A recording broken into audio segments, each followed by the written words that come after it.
All right, here's the spooky poem. In fire and ice the white stones glow, frozen forever yet warmed below. The runestone treasure you desire lies buried above Tontomb's fire. Ooh.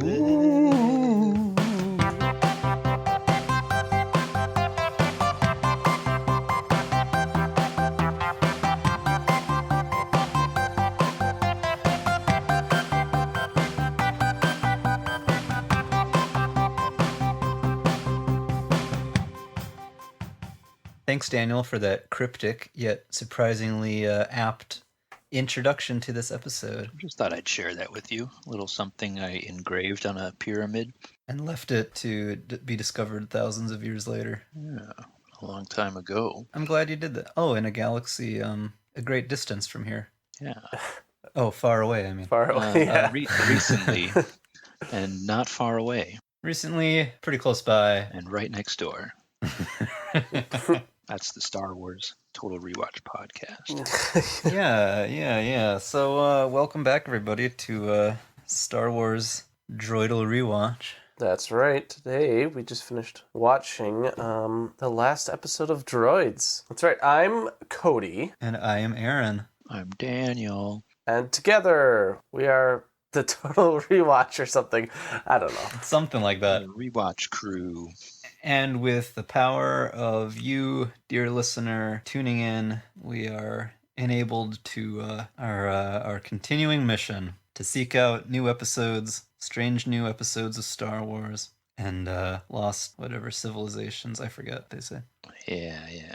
To boldly go where no man has gone before, or no droid has gone before. That's right. Yeah, as they do in today's episode of Droids. Yeah, the finale. Season finale. Yeah. It's all been building up to this. Yeah, series finale. Series. Oh. There was, I mean... It's over. They made a kind of like double-length movie-ish episode like the following year to wrap it up, but this is the last actual like episode of Droids. And the movie's like a standalone thing. Yeah. It has some of the same characters, but it's its own little contained story. Yeah, and we'll get to that one next week. This concludes the story arc of Mungo Baobabs and his search for the rune stones. Mm-hmm. General thoughts? I just wanted to say... No, not ready. Oh, no, just going to say this is episode 13 of Droids, The Frozen Citadel, from November 30th, 1985. It wasn't as good as the Pirates of Tarnuga, but, you know, take what you can get. I thought this episode was great. I feel like it was just like this big conclusion to everything. It's great. Like with the character of General Kung, it's great. Mm-hmm. Wrap up his story arc, character arc. Mungo is finally happy at the end. Mungo kind of overcomes his greedy ways, you know. Yeah. Yeah, and Admiral Screed, what a guy. It was a nice wrap up to the characters, to the story they've been telling for the last few episodes, I guess. No, it's great. But it didn't feel like a series finale. No. No, it didn't. I know they weren't gonna do this, but like they could have brought back, you know, other characters, Jess and Jan, and Thal Jobin and all of that. You know, tie everything all together. But I know that's not the kind of show this is. It's very episodic. No, I think for this story arc, like this is an exciting episode. There's a lot that goes on. There was some good stuff in it. It was a little more. I don't know. We talked about like you never see people dying, but there's a little. I don't know. I wouldn't say it's brutality. Yeah, I wouldn't say it's like darker because it's not a dark show at all. But it's slightly more maybe intense than some of the episodes. Leave your kids at home, folks. This one gets brutal. Let's just say R2 finds a chainsaw. Oh my goodness. I don't know what show you were watching. That's the wrong show. The story is by Ben Burt again. Yeah. The sound guy for Star Wars. So there you go. He was an editor too. Okay. Like the video editing. Okay. No, it's cool that he was involved in this. Mm-hmm. Somebody who had done work on the previous movies, the theatrical films. Mm-hmm. Involved on, well, as far as like one of the main people who kind of determined the direction. Yeah, this whole story arc. Yeah, I looked him up on IMDb. He's the vast majority of his stuff is as a sound editor, sound design guy. Yeah. But he wrote these few episodes of Droids, and he wrote a couple of other odds and ends. An episode of The Young Indiana Jones. Okay. That kind of stuff. Cool. Yeah, it looks like he, did a little bit of directing and stuff as well. He maybe directed one of those too, but mostly sound work and editing. And, well, it's pretty obvious because the sound work and the editing in this episode was phenomenal. Second to none, this Droids cartoon. Yeah, it really just knocked my socks off of how amazing it was. Wow. Go find some new socks. Don't believe it. Man. No, I know. It's just a cartoon. In the end, it's just a cartoon. But it's fun. But it's a Star Wars cartoon. Yeah. It's not Right, just a that's cartoon. why we like it. It is a Star Wars. And that is why there's an episode of Star Wars Total Rewatch actually devoted entirely to this episode of Droids. There's a little trivia for you. Sure. a little meta trivia about ourselves. Okay. Let's get into this. Yeah, we better get into it. What's the general summary of this episode? It's been a while since I watched this one, so I'll let one of you guys tell me what happened. They got a lead on the source of the runestones, so that's where they're heading at the beginning here, on some creature. I mean, can you give it like just a couple sentence summary, just kind of like here's what happens? And Yeah, well, it's like they start off on this expedition. General. Yeah, what is it? Governor Coon. We never remember his title. I never remember. Governor Coon. It's like his one last desperate attempt to like impress the Empire. He like releases some kind of gas across the land that's like infects you and like makes you disappear or disintegrate or something. But he gets infected as well because he's so dumb and terrible. So he like captures what's their name, Arin? Yeah. Yeah, Arin's dad, because he's like the only one that knows how to cure it. Some kind of scientist apparently. But they're also trying to like save her mom from getting gassed.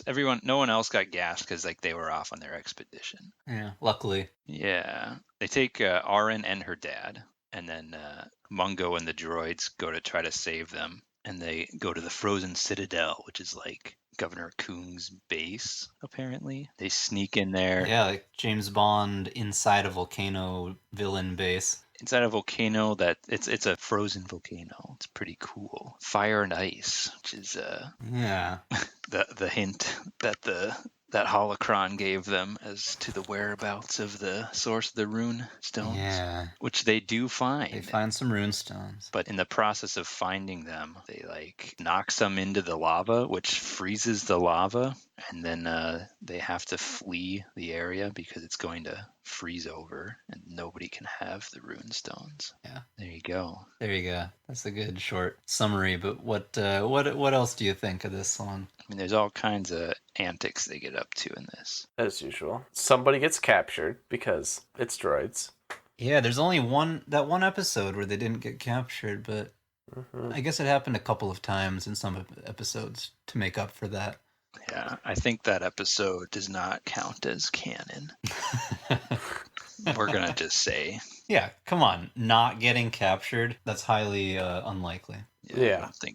I don't think we can allow that. This is ruse disease, apparently, is pretty brutal. It just makes people, like, disappear. Yeah, chemical warfare. And they mentioned that even the Empire doesn't use it. They killed too many of their own troops that they stopped using it. Yeah, so even the Empire doesn't want this stuff to be used. But General Kung is or Governor Kung, I don't know why I keep calling him that. Because General Screed, I'm getting their titles mixed. It's Admiral. Kung is so dumb and doesn't think ahead. He doesn't think of potential consequences of his actions, like having a gas leak which infects him. And then he's like, hey, Oren's dad, you gotta heal me now, right? Because that's, I don't know. Yep. I think he's just so desperate. It's an interesting character. He wants to he says at the end that he wanted the Empire to supply him with troops and ships so that he could control all of Rune. Yeah. That's why he was trying to make a deal here with the Empire. But all he had was like rumors of a source of precious stones. So he was just kind of failing Screed at like every turn. And he's just trying everything he can possibly think of to try to get in his good books. Yeah.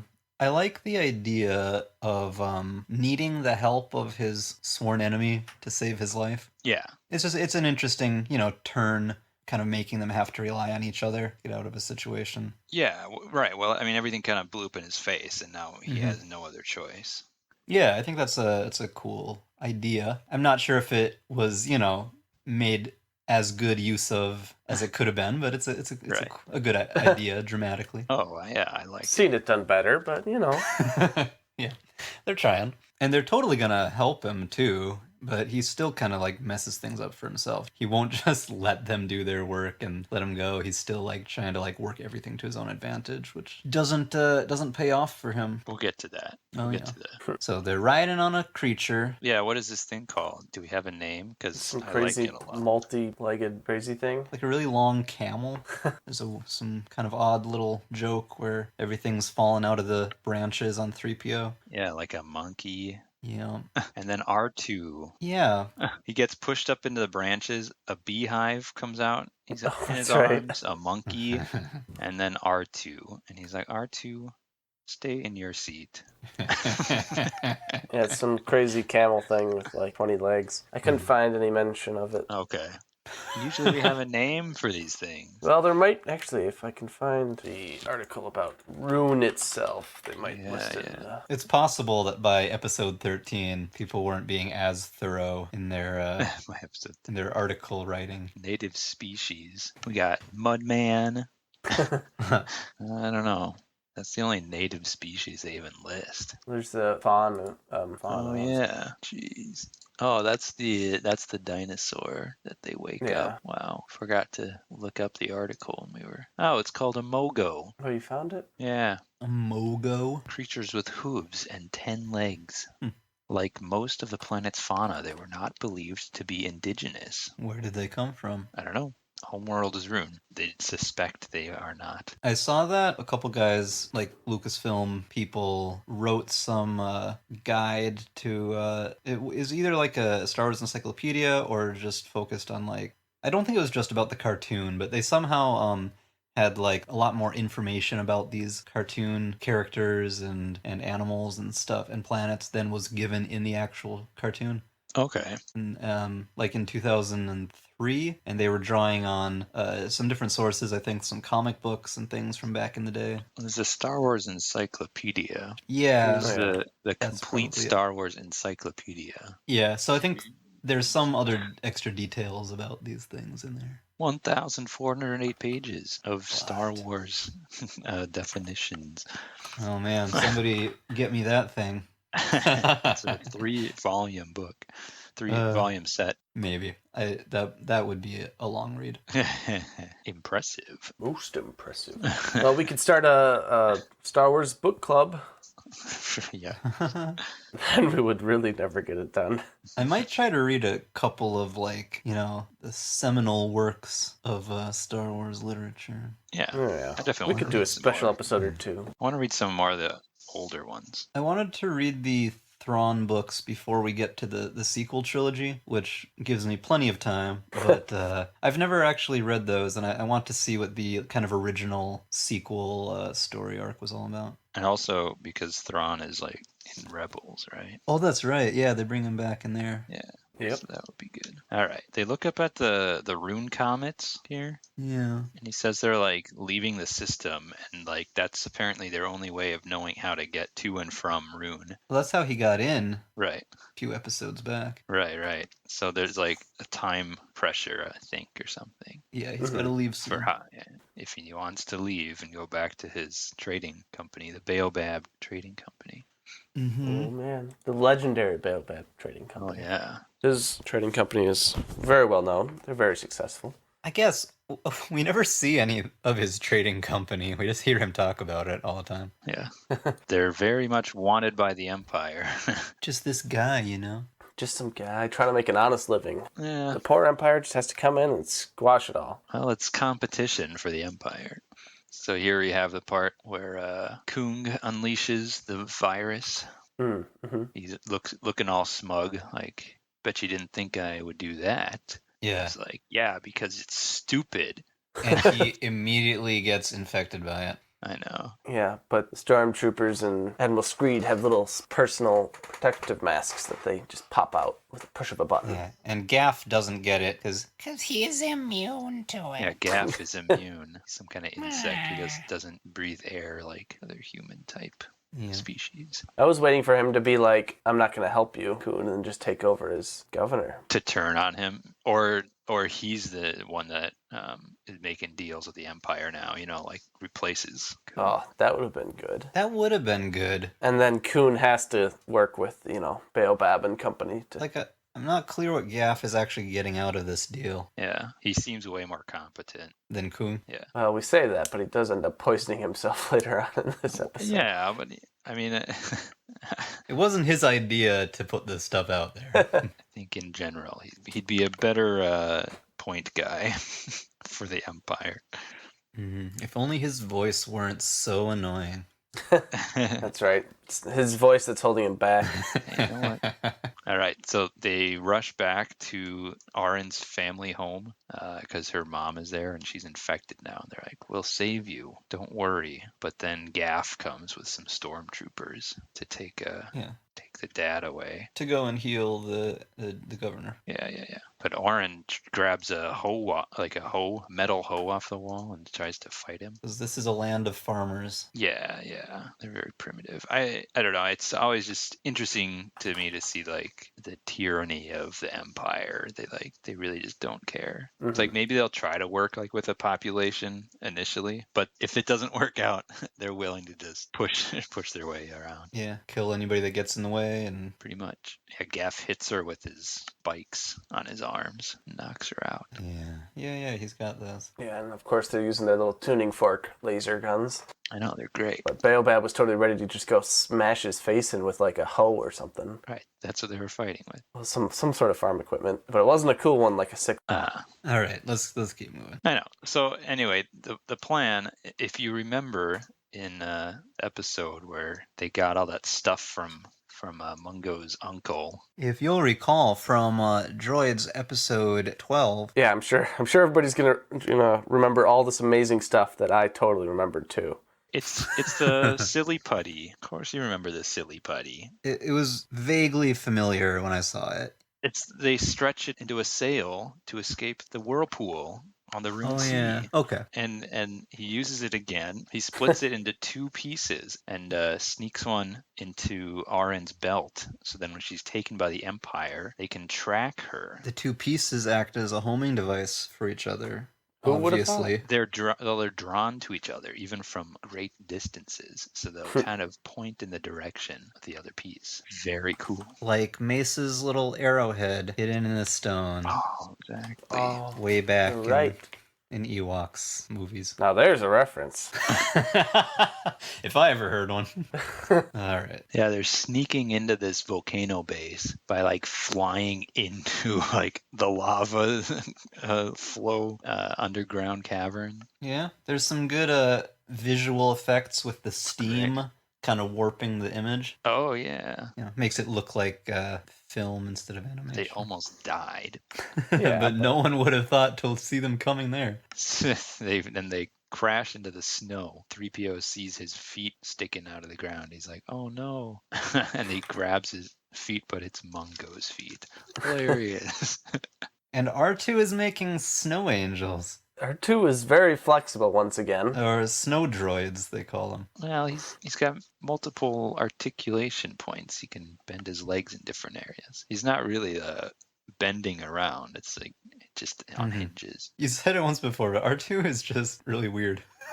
He's like a little kid. He's sometimes like a little kid, but not always. Sometimes it feels like he's doing the stuff because he's a kid, and other times it feels like he's just doing it to mess with everybody. It's hard to tell. It looks like the imprint though from the droid angel snow droid that he's making in the ground is like above him. It's like they drew him in the wrong place. Well, yeah. That's because you've got the background animation that's just there. Yeah, but they just move him up. Yeah. I don't know what they were doing. Yeah. No, R2 is like a kid in a lot of ways. Like he takes that little mud man as a pet. Yeah. And he just seems to get a kick out of the simple things in life, Easily amused. Yeah. This part is very strange. They don't really explain it. They say that this is a trap that Kung set up. It's like a big mirror thing, Yeah, which looks first like it's just a funhouse mirror. right. Well, it magnifies what it reflects. And R2's, again, telling 3PO, like, oh yeah, I hear there's droid-eating monsters in this cave, so look out. He does say that. And 3PO's just saying, shut up, R2, I don't want to hear it. Like, stop with your...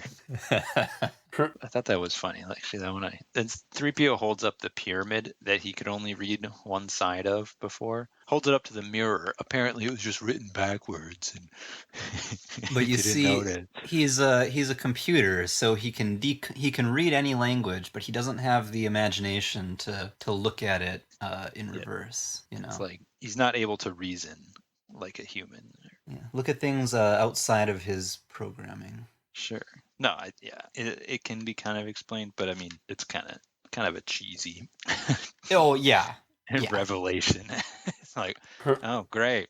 It's just backwards. No way to know until they find that's this mirror. We get the second half of the riddle that says the treasure lies buried above Tantum's fire. Tantum is the volcano that they are on, conveniently. Yeah, so convenient. Mm-hmm. So this mirror is like not just a mirror. Right. It's some kind of a shrinking device. It's like if you run into it, you shrink. Why? I don't know. But R2 runs into it and is then shrunk into a little R2 toy. Yep. So they just kind of carry him around. It's great. I like this little R2. He's so cute. Yeah. 3PO puts him in a little compartment in his chest, which made me think of Bender. He's always putting stuff inside him, Oh yeah. pulling beer out. Yeah. There you go. So you know R2 is well supplied with whatever he might need in there. Yeah, who knows what he's got in there. Nice that 3PO does have a place to put things. Like, R2 seems to just have all sorts of devices, and 3PO doesn't seem like he got those upgrades. He just has, like, just a storage compartment. There's nothing really cool that you can do with it. That's not what he's for. Every droid in Star Wars has, like, very specific uses. Yeah, but I feel like R2 seems to have, like, way more stuff than your normal R2 droid. Yeah, probably astromech. Yeah, astromech droid. I think they're mainly for navigation and repairs and stuff. But yeah, he is kitted out. So they're sneaking around the base. What are these? There's those aliens with like tentacle things on their faces. What are Yeah, they're those? gross. Yeah, They're yeah. super gross. They're like the oh, what are they? They're like the Ood on Doctor Who. Oh. Anyway, it doesn't matter. They're in the background for like a second. I just Yeah. just noticed. The article on this episode doesn't say what they're called. They kind of look like Quarren. No, I thought they they're not, might have though. been, but they're not. They don't have like the wide enough ears, kind of ish head. But see, every little thing, even the stuff that's not relevant to the episode, is interesting. Yeah. Seems like it could have a story told about. Yeah, there's these two aliens who are some kind of merchants bringing some pies, I guess, food supplier. They're Mupple pies. Mupple pie. Yeah, what is that? Remember the Mupples? Those are Yeah. those like tribbles. Oh, okay. Gross. Pulling hair out of your mouth after you eat that. Gross. But yeah, Mungo and 3PO take their robes and then they bring their pies to try to sneak past the guards. Distract the guards with pies, because these guys are your typical guards who like food. Yeah, give them Are donuts or easily something. distracted, right? They look at each other. Oh, okay, food. Move along. Go ahead, guys. You gave us food, so do whatever you want now. And tiny R2 gets to sneak in through a grate in the floor. Send him through the vents to try to find Aurin and her dad. Yeah, and then Gaff has like an evil Mupple or whatever, I guess. It's not a Mupple. This is like, I don't know what this thing is. It's like a cat that doesn't have any legs. It's just a tail. I don't know what it is. Like a ferret, kind of, or a mongoose. Yeah, but it's cool. Like, what kind of creature, you know? It's barely in anything. Yeah, I liked it. Yeah, just want to see more of that kind of stuff. I don't know. It kind of felt familiar. Like, maybe it's just not that creative of a creature design, but yeah, I don't know. It looked like maybe there was like a Muppet or something that was like that. A Mupple. I don't know. Like maybe I saw like a live action thing with some kind of creature like that. Let me see it again. It kind of looks like a Chinese dragon or something. It's got Hmm. these whiskers on the front. Yeah, it does. It's just like a long tail. It's kind of acting the role of a cat, catching R2's mouse, Right. or 2R2's mouse. Yeah, R2 shoots his grapple hook up to an opening on the door, the cell door. It's great. Like, he's just tiny and he has to grapple up there. Just a little baby R2. But it works. Oh yeah. And he gets in, and the Orin and Mr. Nils. Oh yeah, Neil Young. His name. What is his name? Nils Young. Nils Yam. Okay, when they say it, yeah. And R2 starts to grow, so I guess the effects just kind of wear off after a while. I don't know. What is Treasure of the Hidden Planet? Looks like they just re-released this story arc on DVD in 2004. Yeah. Oh yeah. 4-episode story arc. I haven't seen them, but they released these episodes like that, just in groups, like edited together as longer things. Yeah, that would work. It wasn't the complete series. They either edited it Yeah. or left out episodes or something. That's what some of the comments are saying on these videos, that what we're watching here on YouTube is like the full series, but what they released was missing certain episodes or parts of episodes to make it just a more story driven or something. Sometimes these episodes get a little off track. It's like, yeah, probably didn't need that whole sequence. Had no point whatsoever. And sometimes these episodes get a little off track. What? Yeah. We should we should get through this stuff. So like they escape from the jail here with the help that R2 brought them. Gaff gets that disease, or it was like the cure or something. Yeah, it was the cure for the thing. Yeah, they just like inject him with it, or they gas him with it. Arin's dad says like if it's like in a high enough dose, it'll like knock someone out. Oh, okay. But for Gaff, it just like makes him hysterical, and he's just like laughing and kind of going insane. Yeah, it was a little weird. So the last scene here, or like the big finale sequence. Everybody, R2 starts slowly growing again. Back to normal size. But yeah, everybody's up on like the landing platform of the base. Screed is going to leave because he's given up on Kung. He's just going to do it his own way, the Empire way now. And Kung is like begging him to stay, but he's also disappearing because he's infected with ruse. Yeah, very Back to the Future, looking at his hand as it vanishes. So it makes them slowly disappear. Pulls out a photo of his siblings. That's not true. That's Back to the Future. yeah, of his siblings. But yeah, they end up on this tank, and Mungo says he's gonna make the deal of the millennium. He's gonna trade the ruse cure with Kung in exchange that they all, like the Imperials, all leave the planet and never Which come seems back. like a good deal. But Screed is like, who cares? He's like, I don't care about Kung. Yeah. Well, yeah, right. But the droids are in the gunner seat, and R2's like growing, so he's like pushing controls by accident.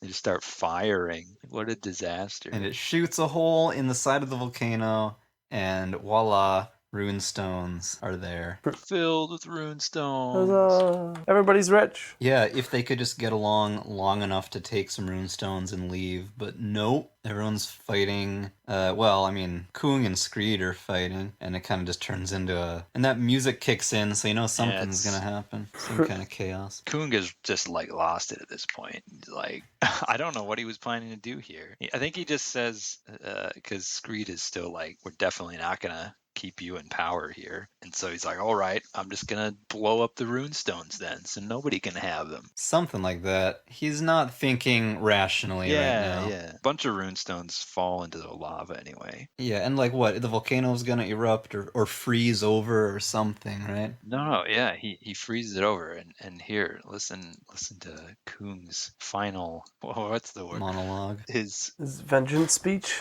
Regretting his actions. Oh. Curse you, Baobab! You've destroyed my fortress, my treasure, and my hold on rune that took me years to build. I have nothing left.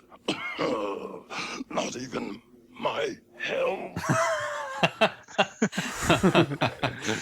What have I done? It's not like something he was forced into doing. It's just like, yeah, what have you done? Why did you do that? There is I no know. reason for you to go and do that. You have done that yourself. Your hubris. Has undone you. All right.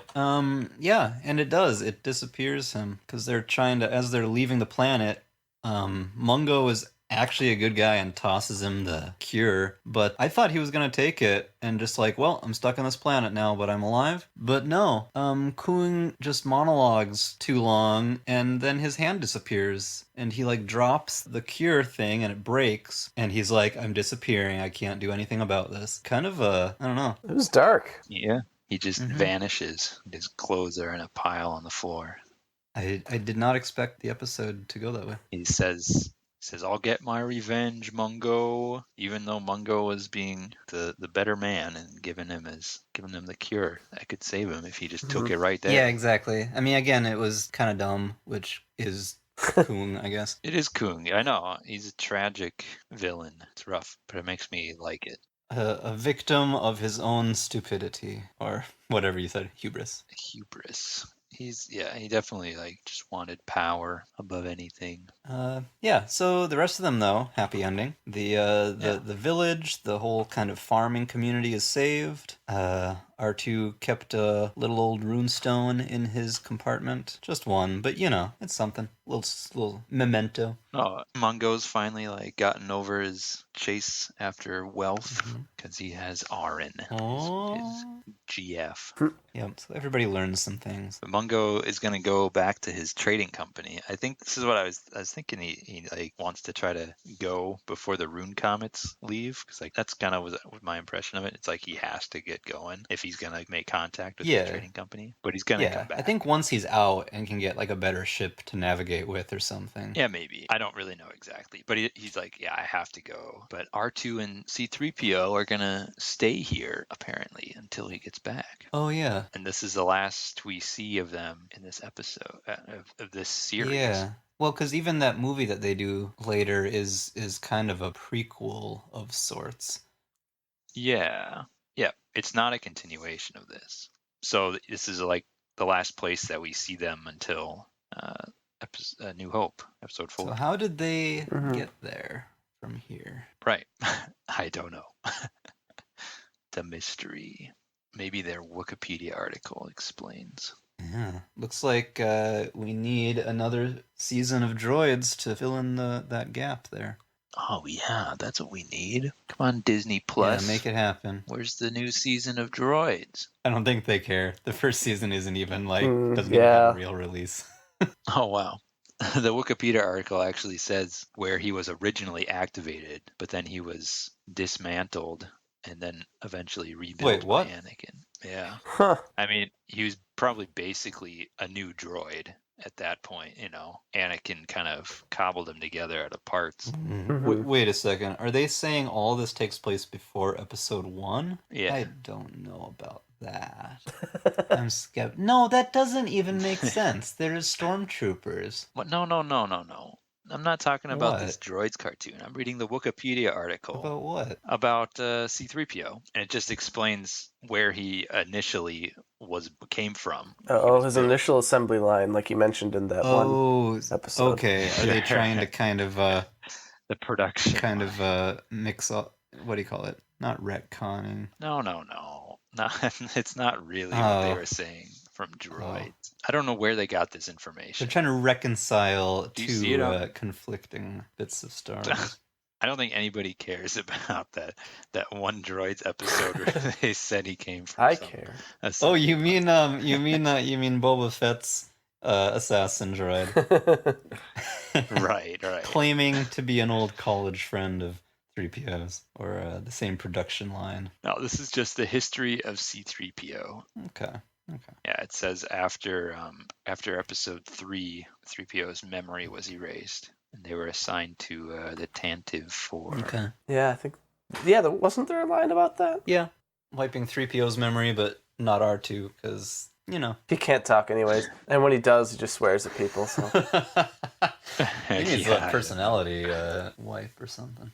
So there's a line that just says they were caught up in a wide variety of misadventures with Mungo, etc. from this cartoon, and then they rejoined the crew of the Tantive 4 somehow. All right. I'll take it for lack of any other information. Any feelings on this Droids series as a whole as we wrap this up? It was entertaining. Yeah. I didn't, dread watching them. Right. I think it's a very different take on Star Wars than we have ever seen and ever will. Well, I don't know about that. We still have the Ewoks left to watch. I feel like that's going to be a little bit more different because this, at least, there's still quite the decent connection to Star Wars. Yeah, there's a lot that you can we can find a lot of things to make connections to. Well, they're connected, but they're really just silly cartoons. They are. Even like the news shows that are made for kids kind of have a serious side to them. Mm-hmm. Although I guess there's that Lego show. Well, Oh, wait, there's a Lego show? Actually, that might still be more serious than the Droids Are cartoon. we watching a Lego show? Well, well, we have to, right? I don't know. Does that count as like an actual Star Wars show? I think so. It's actually not that bad. I watched a couple episodes or something like when it came out. I don't really remember too much. Well, I guess if it's an officially Star Wars sanctioned TV show, Yeah. then we can We gotta discuss. watch it. yeah. Was that recent? Yeah, a few years ago. Okay, so we still a few years from when we filmed this, but Yeah. we recorded this, not filmed. So we got a little ways to go before we get there. Yeah. We have plenty of time to decide if we're gonna include that or not. So I liked these episodes better than I expected to. Like the series as a whole. The series as a whole, yeah. I don't feel an urge to watch it again anytime soon, but they were interesting. I think there's enough stuff in here that is vaguely, it's connected in different ways to different parts of the Star Wars world. You get to see some of the bounty hunters, Boba Fett and IG-88 show up for a little bit. That's kind of interesting to see a little more of them. A little more of what's happening in kind of the, outside of the main story, I guess. And just having the droids in general, you just get a better feel for their character and personalities. Yeah. So those things were kind of fun to see. I don't know. I didn't love it. Like I'm kind of looking forward to getting past the 80s stuff in general and kind of getting into like Yeah.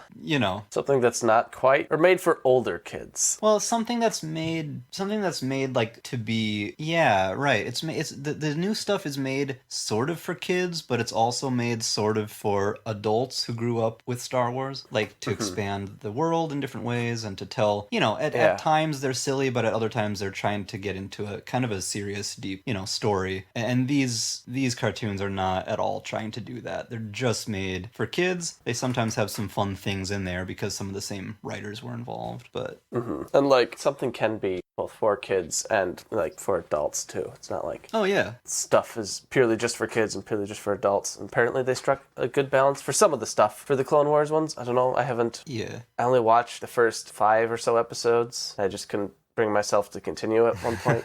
But now with like a purpose and I can actually like discuss it, and then I'll have like the actual motivation to get through it all. This gives us reason to continue. We're doing it for you, listeners, and kind of for us too. Well, let's be honest, it's mostly for ourselves, but it's something. But fun. if you guys, if you're able to listen to this and enjoy it, then we're doubly successful that way. So Just go ahead and drop a subscribe down there if you're enjoying this and follow along. Throw a follow our way. Get updates on all the. That's right. But we're not quite done with Droids yet. We still have one last TV movie. All right. Suffer with us as we force ourselves to watch Ewoks cartoons. That'll be different than this. But we have a couple weeks to go before we hit that, because coming up next week is the Droids movie, The Great Heap. Of what we will find out.